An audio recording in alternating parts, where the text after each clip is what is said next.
Struggling with lists or drop downs in Excel? You're gonna love this. Managing lists can be frustrating. Every time you add or remove an item, you have to adjust the range manually. Sure, Excel tables can help, but let's be honest, they're not the simplest solution. But what if there was an easier way? In this video, I'll show you a game-changing new feature, TrimRef, that makes managing lists faster and simpler than ever before. Let's get started. I have a list of regions listed here in the column A. Now let's create a list in the cell D2. I'll go to the data menu, click on data validation. Under allow, select list. In source, we can specify the range A2 to A4.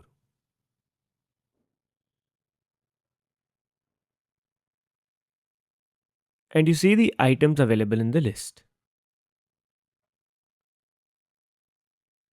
If I add another region in the cell A5, say West,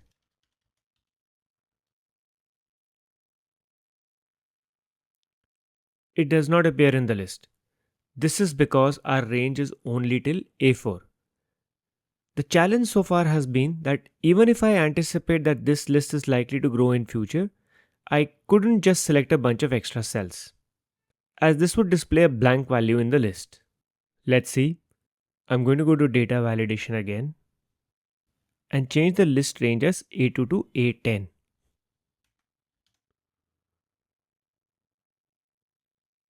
Now if I click on the list, we see a blank in the list. Of course, if I add more values, say Northwest as an example, we see the new values in the list, but we continue to see the blanks. This is where TrimRef comes in. I'm going to go back to data validation and make a small change in the list. In the data range, I'm going to add the dot operator after the colon. A dot after colon means that Excel should trim any trailing blank cells. Press OK. And if you look at the list, we do not have any blanks. I'm going to add another region, say Central.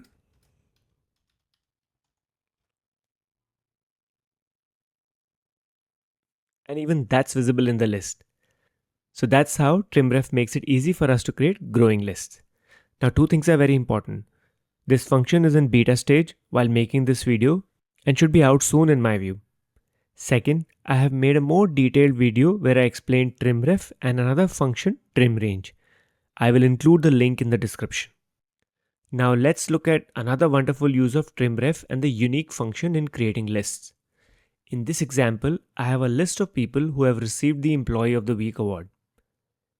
In column D is a list of unique names. And in the cell F2, we are referring to the unique list using D2 hash.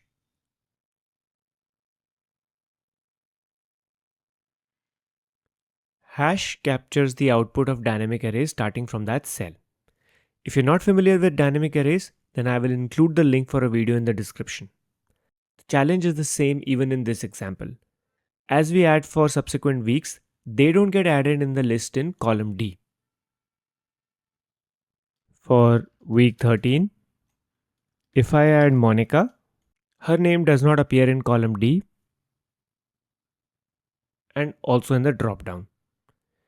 If to accommodate a growing list, I increase the range by a few cells in the unique function, then it also shows a 0 for blank cells. If I change the range from B2 to B13 to B2 to B20,